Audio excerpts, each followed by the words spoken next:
নমস্কার, আমার চ্যানেল বাজার বিজ্ঞানে আপনাকে স্বাগত জানাই। আজ আমরা ভারত ইলেকট্রনিক্স লিমিটেড অর্থাৎ বিইএল এর সাম্প্রতিক কিছু অগ্রগতির আলোচনা করব। ভারতের প্রতিরক্ষা খাতে একটি সত্যিকারের বড় কোম্পানি, একটা পাওয়ার হাউস বলতে পারেন। বড় অর্ডার, রেকর্ড ভাঙা কর্মক্ষমতা এবং বিইএল এর ক্রমবর্ধমান বিশ্বব্যাপী উপস্থিতি সম্পর্কে উত্তেজনাপূর্ণ কিছু খবর আপনাদের দেব। চলুন শুরু করা যাক।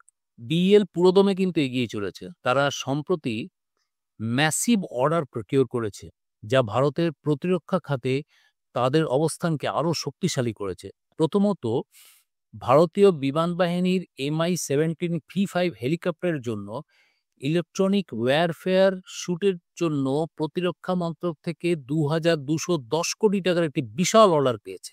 এটি ভারতীয় বিমান বাহিনীর সক্ষমতাকে উল্লেখযোগ্যভাবে বাড়িয়ে দেবে। এবং এখানে শেষ নয়, বিএল আকাশ ক্ষেপণাস্ত্র ব্যবহার রক্ষণাবেক্ষণের জন্য ভারতীয় বিমান বাহিনীর কাছ থেকে 593.22 কোটি টাকার একটি চুক্তিও পেয়েছে। এছাড়াও অন্যান্য বিভিন্ন সিস্টেমের জন্য 843 কোটির অতিরিক্ত অর্ডার পেয়েছে। This strong order book is a testament of BL's cutting-edge technology and reliability. তবে শুধুমাত্র এটি নতুন অর্ডার নিয়ে কথা বলছি তা নয়। বিএল আর্থিক ক্ষেত্র ভালো ফল করেছে। তারা গত ফিনান্সিয়াল ইয়ারে প্রায় 23,000 কোটির একটি প্রভিশনাল আনঅডিটেড টার্নওভার অর্জন করেছে। এটি আগের বছরের তুলনায় একটি শানদার 16% এনহ্যান্সমেন্ট এবং তাদের রপ্তানি কর্মক্ষমতাও চিত্তাকর্ষক, প্রায় $106 মিলিয়ন গিয়ে পৌঁছে গেছে।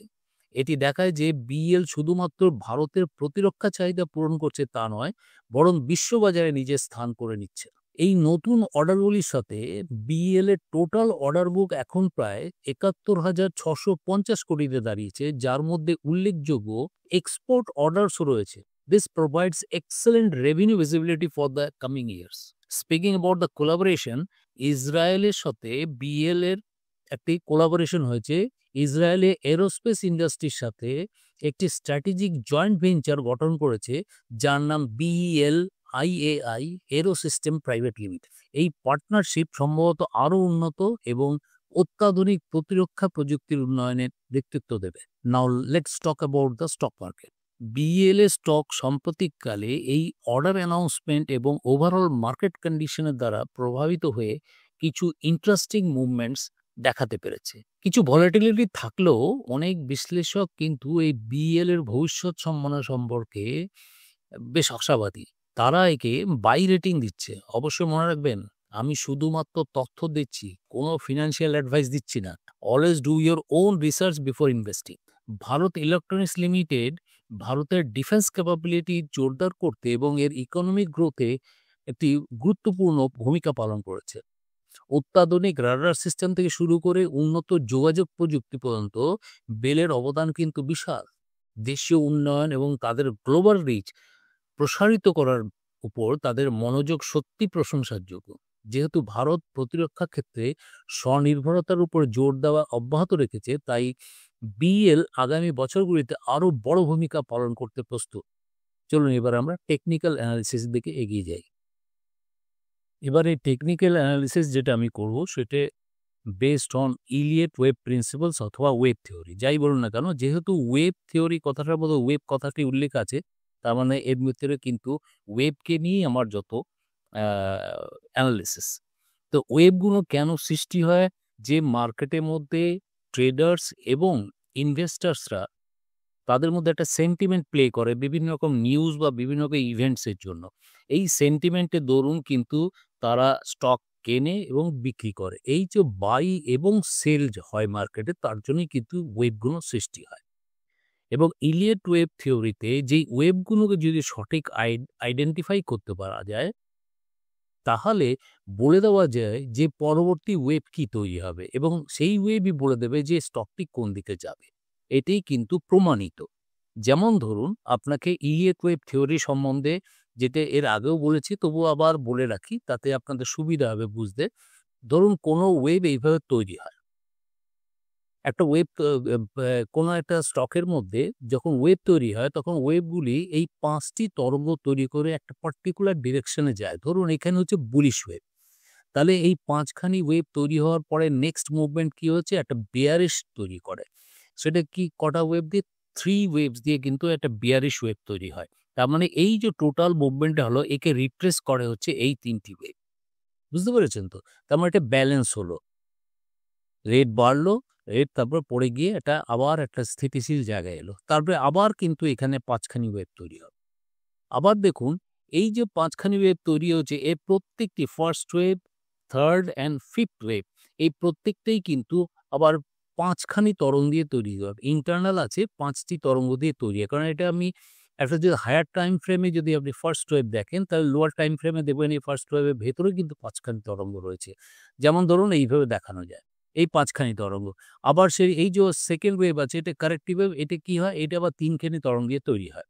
3 ওয়েভস ইন্টারনাল 3 ওয়েভস থাকে। তাহলে এই থিওরিটা বোঝা গেল।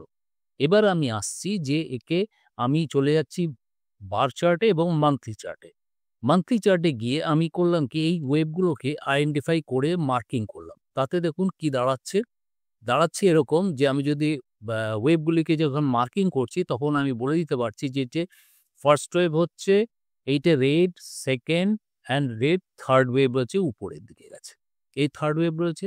তাহলে এবার এই থিওরি অনুযায়ী এই ফার্স্ট ওয়েভের ভেতরেও কিন্তু ৫ খানি তরঙ্গ রয়েছে। দেখুন 1, 2, 3, 4, 5 এই ৫ খানি তরঙ্গ দিয়ে কিন্তু এইটা তৈরি হয়েছে।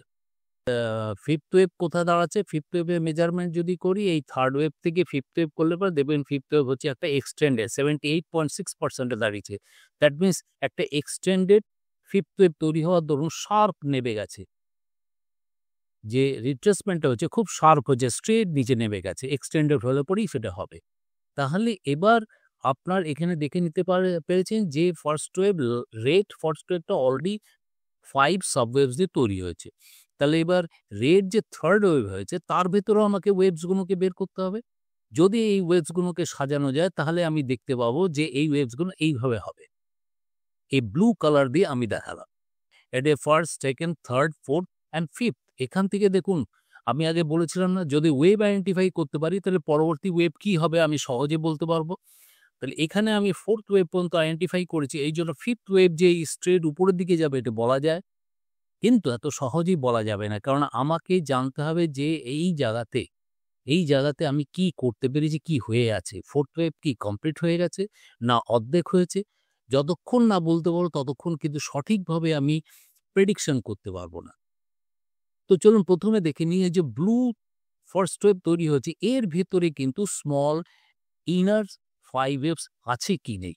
ইনার 5 ওয়েভসটা দেখবার জন্য আমি এখানে মার্কিং করলাম। দেখুন এর 1, 2, 3, 4, 5 এইখানে দেখুন আরেকটা জিনিস অবাক করা যদি এখানে এক্সটেনশন টুল দিয়ে আপনি মেজার করেন তাহলে দেখবেন এই first wave, second wave, third wave দেখুন গিয়ে দাঁড়াচ্ছে কত?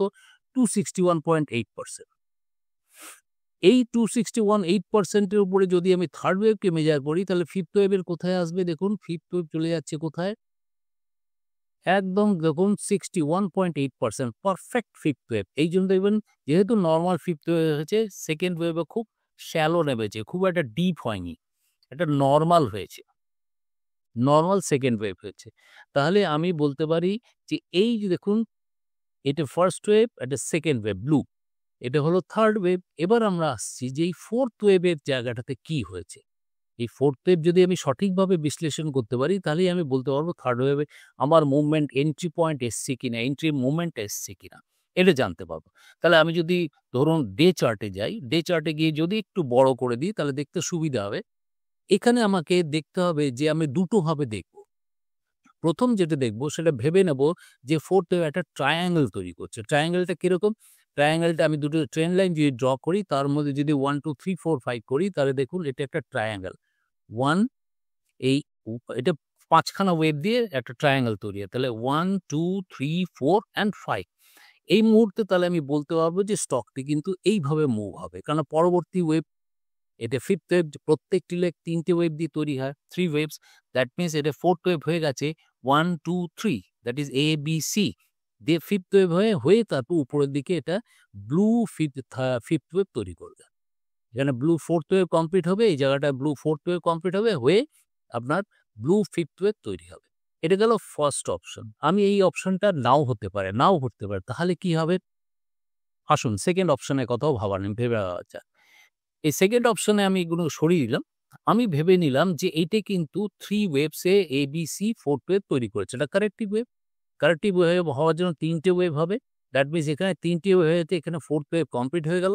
তাহলে পড়ে রইল এইটা। এটা কি জিনিস? আমি যদি একটু আওয়ারলি চার্টে চলে যাই, একটু বড় করে ফেলি, তাহলে আমি দেখতে পারবো এখানে কিন্তু ৫ খানি তরঙ্গ তৈরি হয়েছে। 1 এই ৫ টি তরঙ্গ এখানে কিন্তু তৈরি হয়েছে। দ্যাট মিনস এটা একটা ব্যা অ্যা একটা ইম্পালসিভ ওয়েভ তৈরি হয়েছে। দেখুন, এইভাবে ৫ টি তরঙ্গ তৈরি আছে। এটাকেও যদি মেজার করি তাহলে দেখবেন এখান থেকে ফার্স্ট ওয়েভ, তারপরে এই যে সেকেন্ড, থার্ড ওয়েভ দেখুন 161.8% that means normal third wave. কিন্তু নরমাল থার্ড ওয়েভ বলেছে তার জন্য কি হবে? এক্সটেন্ডেড ফিফথ ওয়েভ তৈরি হবে। এটা মাস্ট তৈরি হতেই হয়। এটাই নিয়ম। দেখুন extended fifth wave that means 78% 78.6% ছাড়িয়ে গিয়ে 100% এর কাছাকাছি যাওয়ার চেষ্টা করেছে।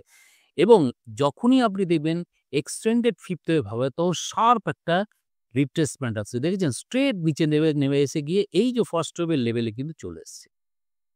তাহলে এটা কি? এখানে কি করতে পারে?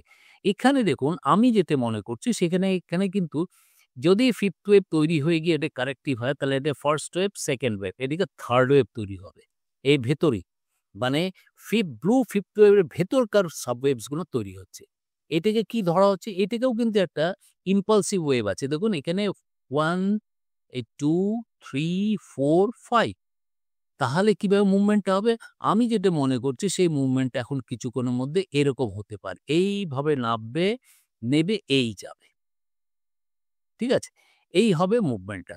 যদি এই মুভমেন্টটা হয় তাহলে এতে কতখানি স্টকটি নামবে? নেবে আসবে এই লেভেল পর্যন্ত। আমি যদি এতে ক্যান্ডেলস্টিক চার্টে যাই তাহলে দেখবেন যে এতে ২৭৬ পর্যন্ত নামতে পারে। এর আগেরটা যেটা বলেছিলাম কত পর্যন্ত নামতে পারে? এখান পর্যন্ত আসতে পারে।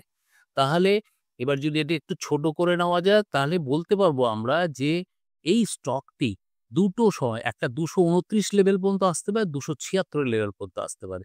তাহলে এই দুটো লেভেলের মাঝখানে কিন্তু এসে স্টকটি কিন্তু বাউন্স ব্যাক করতে পারে।